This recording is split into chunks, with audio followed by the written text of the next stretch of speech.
الرحيم نحمده ونصلي على رسول الكريم. Just go back to bring it into the picture. See, وليس المتيمم طلب الماء إذا لم يغلب على ظني أن في قربي معنى. And it is not upon the mutayammim طلب الماء to seek the water إذا لم يغلب, when it is not the predominant thought there is uh, close by this water. So if your mind tell you no, there's no water around here, like I don't think there's water. You can look obviously. What do you mean? When will your mind tell you there's no water? When you look around, you can say, look here, this place is dry. There's nobody living here. There's no animals here. It doesn't look like there's any streams or anything here. So I don't think there can be water here.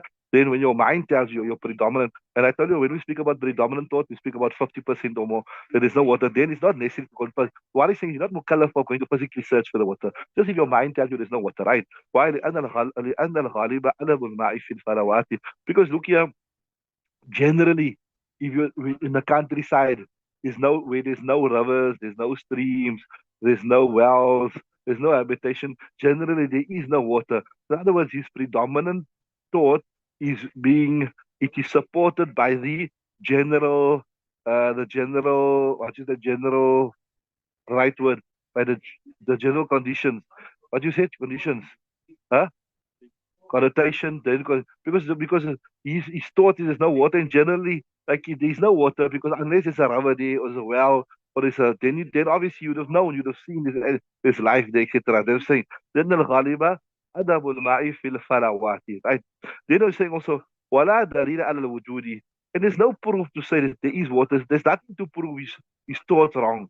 His ghalib was done. There's nothing to prove his thought is wrong. One is like you have a Ghali was done, but your Ghali was done is unfounded. There's nothing here to say his Ghali was done is unfounded. Wala dalila ala al-wujudi, right? There's no proof ala al-wujudi to say there's water. Falam yakun wajidan. So we'll say we will say he's wajid, we say he's faqid. There's a masla also, it comes faqidu tuhrain. Not in Hidayah Sharif, but if you look at the mutawalat, actually I think it comes in Mishkat also. You don't have water and you can't make tayammum. Called faqidu tuhrain. So yeah, we say it's faqid. It's faqidul ma. What you say? Did you do in Mishkat the faqidul tuhra? You never do it. Like a person is locked up in a prison and there's no water and there's nothing of jinsul out to make tayammum on it. You done it? Huh? You done it usul shashia. So I'm just showing you the opposite of wajidul ma is faqidul ma. So the person who doesn't have access to water and a person doesn't have access to an item of tayammum is called faqidul tuhrain. So yeah, so his thought is there's no water. And the outward, the zahir, the circumstances also conforms or confirms his thought. So it's not necessary for him to go and search for water, right? But وَإِنْ غَلَبَ عَلَى ظَنِّهِ أَنَّ هُنَاكَ مَاءٌ. But when he looks around, he said, no, here there must be some water, man, because there's a house there, there's a garage there, there's a shell altar here, or see, there's animals there, there's birds. I can see the birds chirping there. So normally his zan will be affected by what he can see around him. You understand what I'm saying? Your zan will be because look, you a man is your akal will tell you now. Look, I think there's water around you, right? So in ghalaba ala zannihi, if it is the predominant, I'm giving you the word for word translation so you understand. Wa in ghalaba ala zanni, if it is predominant in his thought, anna hunaka, that there is ma'un lam yajuz lahu. So in his mind, if you know there is water around here, then he's not allowed to make tayammum, right? Why? Because he's not faqid, he's wajid now, right? Right. So lam yajuz lahu ayatayammam hatta yatlubahu, until he seeks the water, right? لأنه واجد للماء, because he's finding the water. نظرا, why? نظرا إلى الدليل, because he's got a dalil here, and the dalil is this here, that I think there's water around here. Are you with me? ثم يطلب مقدار الغلوة. So here, what he's saying is this here, that if a person is moving with like a caravan, etc., etc., and now in his mind it tells him there is water around here. His mind says water around here, right? So he's now his mind is telling him there's water here because obviously what his mind is telling him is influenced by what he sees. Then ثم يطلب مقدار الغلوة, he will have to seek water for up to one ghalwa. Ghalwa, yeah, I just checked it out. They say it is about 300 handspans. What is it? So you're looking at maybe like about 300 meters or something like that, right? ولا يبلغ ميلا. So you don't have to physically search. Why for a meal? You don't have to search. So remember, if you go back to the beginning, remember it says there, ولا ومن لم يجد الماء ومسافر أو خارج مصر. If in your mind, with regards to 1 Islamic mile, which is about 1.8 kilometers around here, there's no water, then you can make tayammum. So that is where in his mind telling there's no water, right? So then he can make tayammum. But yeah, this is now the scenario where his mind says there is water. You know what I'm saying? That so when his mind tell him for 1.8 kilometers no water around you, you can go away and make tayammum. That scenario. So don't confuse with the scenario. This scenario is telling him there is water. What the scenario is telling him? There is water. And he's traveling in a convoy. So you will only have to see you only have to search for one khalwa, which is about you can say 1/3 of here. Let me just here's it in this kitab. Yeah, I'll just pull it out again here. Al khalwa.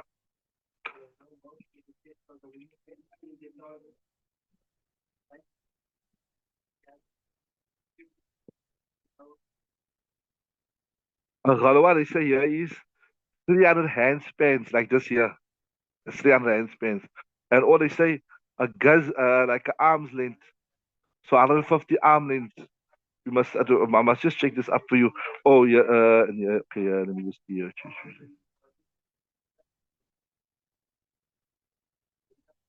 I just want to, I want to just check exactly in meters how much it will be. I'll check it up and I'll get back to you tomorrow.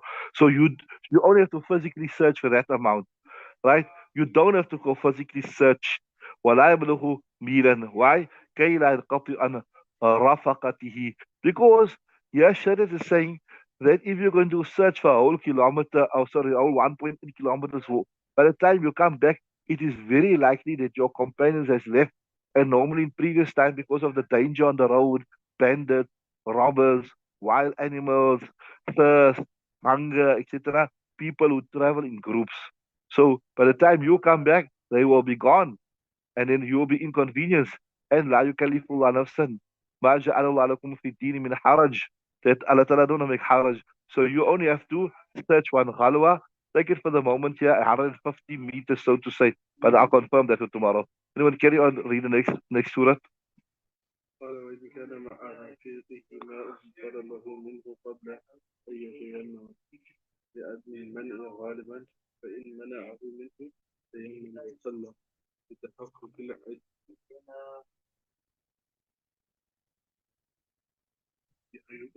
Okay, Bismillah ar-Rahman ar-Rahim. Interesting masla.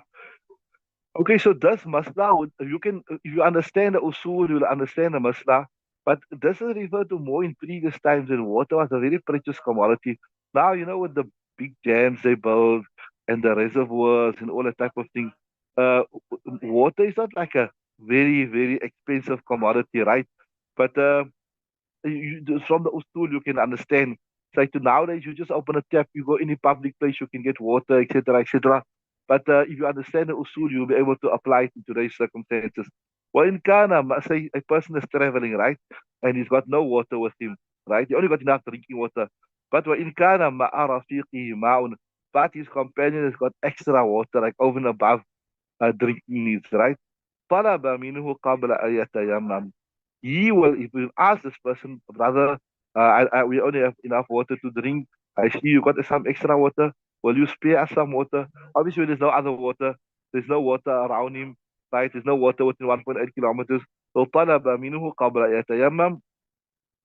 So you're traveling. Maybe this masa can also be a relevant one day you go bundu bashing, you go out to camping, or you're traveling, right? So you say talaba minhu qabla yatayammam. You will say that can you spare me some water? Why? لعدم المنع غالبا. Why? Because generally, if somebody has got extra water, and somebody asks, okay, I need some water to make wudu, people won't stop you. I mean, a normal person, a sane person, not a stingy person. In English, when a person is very stingy, say, he won't give you ice in winter. A normal person, what will he do? He'll give you the water, right? لعدم المنع غالبا, right? But if you asked him, فإن منعه منه, he said, no, maaf, man. I can't give you. You must carry your own water. Why you want our water? يتيمم لتحقق العجز for some reason easy. So then you can make tayammum. Why? Because we can see in reality now he's unable. He's faqidu. He's faqidul ma. He doesn't have the ability for water. You heard me? It's not wajidul ma. It's faqidul ma. Right now, this person has water, right? But what this person done here? The person didn't have water. He went and made tayammum before even asked. Maybe shy. Sometimes you feel shy. ولو تيمم قبل الطلب أجزأه عند أبي حنيفة. So this person felt shy. He didn't want to ask. So according to Imam Hanifa, if he went ahead and he made tayammum without asking, so then his tayammum will be correct. ولو تيمم قبل الطلب أجزأه عند أبي حنيفة. Why? لأنه لا يلزمه الطلب من ملك الغير. Because this is the reason. Look here, in Islam, you not to accomplish something, you look at your resources, right? When you have to go for Hajj, we see if you got the money or if somebody else got the money, is going to loan you the money, right? Or even zakat, you have to pay zakat. Do you pay zakat on the money you have, or do you pay your zakat on the money somebody else have? So same thing, a condition for tayammum, condition for wudu, etc., is what water you have, right? Not what somebody else have, not what somebody else has. So we look at what is by you. So hence, you are not mukallaf. You are not mukallaf of asking somebody else. As he's saying, لأنه لا يلزمه الطلب من ملك الغير. صاحب وقال لا يجزيه. No, it will not suffice him. He must ask. Why? What is the reason? Is the reason لأن الماء مبذول لأن الماء مبذول عادة. Because the reason is this here, that normally people, they if they got extra water, they're not stingy with it. It's used. No, people give it to use. They're not stingy. And in today's day and age, actually, more so ever when water is freely available. So you say the annal ma'a mabzulun. It's used. People share it. It's given with happiness, right? The annal ma'a mabzulun adatan, right? Now, ولو أبى أن يعطيه إلا بثمن مثلي. Okay, so nowadays people drink, they all that normal. Until a few years ago in South Africa, we had some of the best water in the world. If you were to travel through, if you travel to many countries of the world, you can't drink the water from the tap. But until 20 years ago, South Africa was one of the few countries in the world that you could drink the water directly from the tap. Do you know that? Did you know that? You never know that. If you travel Europe, you travel America, those places, even before you can't drink the water from the tap because they feel why must you spend so much water to purify the water when only a small percentage of the water will be drunk. Also, the water going to be water the fields is going to be used in agriculture, etc., etc. But in the old past era, we one of the few countries where you could take the water directly from the tap and drink it. You didn't have to, but unfortunately, with the new dispensation, things went a bit down. But although our metro here, they still claim you can drink the water. They say there's nothing wrong with the water. Although people don't drink the water from the tap anymore. But anyway, that was one of the plus points of the old dispensation. You can drink the water. So let's just say that, like, example, somebody got some drinking water he bought. So you ask him, brother, I don't have water. Sister, I don't have water. Will you give me some water to make wudu? So he said, no problem. I'll give you, but I paid for this water here, right? Just give me what I paid for it, no problem. Walau aba ayu atiyahu. He refused and he will give it. Illa bi saman misi. And the price he's charging is the market related price. This is normally gets sold for this amount of money, right? And wa indahu samanuhu. And the person he has the money, la yujzihi tayammumu. It will not be correct for him to make tayammum. That person is prepared to sell it with a market related price, and you got the money. So there's no ijz. So you're not faqidul ma, you wajidul ma. What are you? You wajidul ma. لتحقق القدرة, because there is qudrat, right? ولا يلزمه, but they say ولا يلزم تحمل الخبر الفاحش. الخبر الفاحش means an extreme loss. It is not necessary for him to tolerating so of an extreme loss. So تحمله is a مضاف. الخبر الفاحش is Mawsul Sifat become the Mudaf ilayh. So the tolerating of an extreme loss is not necessary. The tolerating of an extreme loss is not necessary. In other words, if this person is exorbitant with his price, it is not necessary for you to undertake. The Sharia doesn't tell you, no, you have to take this heavy loss. You just have to, if it's market related, it's fine. But if it's beyond market related, then you don't have to tolerate that. Are you with me? لأن الضرورة مسكت, because the necessity drops it off.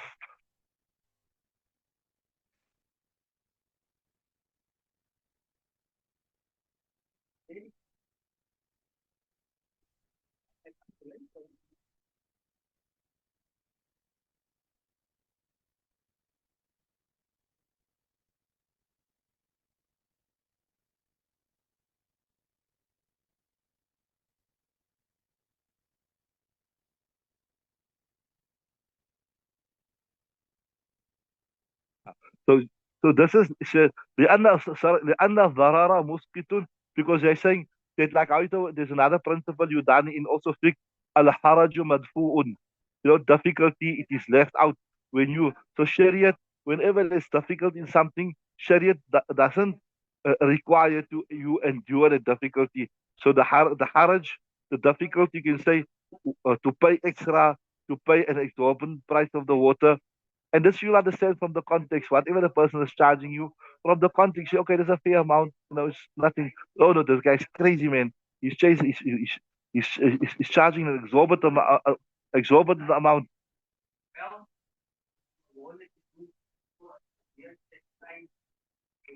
Yeah. So here's a question: if he wants a market value or minimum, so let's take market value and just leave it up to the. If you let's take market value and minimum value to mean the context, wherever you are, the place you are in, you say, no, this is reasonable, then you have to, according to the text, you have to do it, right? But as I said, if it's an exorbitant amount, then you don't have to do it, right? Okay, so Alhamdulillah, with the grace of Allah subhanahu wa ta'ala, we've come to the end of the chapter of Tayyamum. The Tayyamum is also called dry ablution. Dry ablution means when you don't have water or you do have water and you don't have access to the water, then you are allowed to make the Tayyamum. And we told you that you strike your head and then you just have to wipe those two limbs. So that's briefly the whole discussion. The next discussion is Babul Masi al Khufaini. So the relevance of bringing Babul Masi al Khufaini is quite obvious, because Tayammum is also like a type of masa. You don't actually take the sand and rub it in your body. You just put your head on the side and you make masa over your whole. So in that sense of the word, you can say there is a relationship between Tayammum and masa.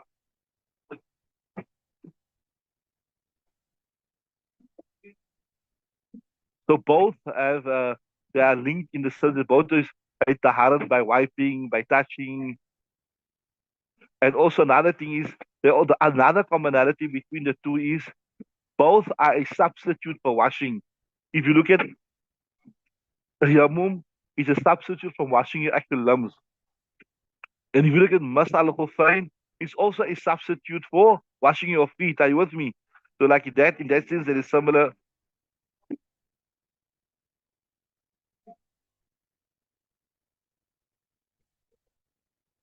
And another similarity between the two is both are rukhsate muwaqqata. Rukhsat means azimat means the better thing to do. This is two terminologies you will come across also. Azimat means what? The better thing to do. And rukhsat means you are allowed to do it, but it's not the better thing. So look here, obviously wudu is better than tayammum because it's the taharat kamila. And obviously to wash your feet also properly and not to use a khuf. It's also the asal. And there's another principle in the Hanafi madhab also is called that goes like al-ma'unatu ala qadri al-mashakka, that reward is in relation to the amount of difficulty you experience.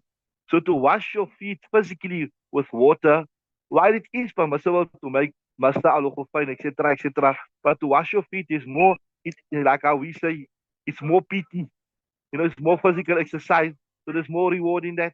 Yeah, and yeah, you do this in G. It's better for you to take off You know, once I met somebody, this he was better one sheikh. So he was telling me this sheikh of mine, he's such a pious person that, he wears khuf all the time. He's practicing on the sunnah all the time. So I was just laughing in my mind. Yes, it is proven through the sunnah to wear khuf, but wearing khuf is not more rewarding than washing your feet. Yes, it's a sunnah. So not when we say it's a sunnah, we mean it's proven through the sunnah. But anyway, as we go through the sabak, yeah, we'll discuss a bit more about this. It is proven through the sunnah, but it doesn't mean it's more rewarding than washing your feet. Because I told you, al ma'unatu ala qadri al-mashaqqa. There are many masal. Inshallah, if you do the iftar course, you'll do all this qawaid. I'll give you another example. See, Nabi sallallahu alaihi wasallam, when he made a hajj, he sat on his conveyance. But we tell you in the Hanafi madhab, we say walking Hajj is more rewarding. Walking Hajj is more rewarding than sitting on a conveyance. So now you will tell me, no, but Nabi Sallallahu said on a conveyance. It's sunnah to sit on a conveyance, etc. We will tell you, look, Nabi Sallallahu sat on a conveyance because he was a qudwa, he was a leader. People needed to see him. But to walk and make Hajj, al-ma'unat wala qadil al-mashakka, there's more effort. So there's more reward in walking and making Hajj. And that's what I'm saying. So by taking off your hoofs and washing your feet properly, wash your stunk toner, wash it properly, then there's more reward in that, right? So al-ma'unatu ala qadil al-mashakka. So the point was, yeah. So I'll tell you, that guy say, yo, the sheikh, he's so good, he's so pious, he's very cool all the time, but you don't understand that that's when don't have understanding of the Islamic knowledge. Anyway, what was the last point I was making?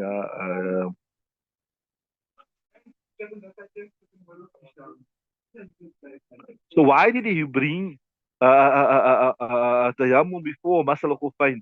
If you look at tayammum, you're making of your two limbs masa, and here you're making tayammum of only one. You're making masa of only one limb, and that is your feet. That's your feet, right? And then also the other thing is this here. If you look at Tayammum, it is also proven from the Quran. And Mas al Khufain is proven more from the Sunnah. It's not proven from the Quran, right?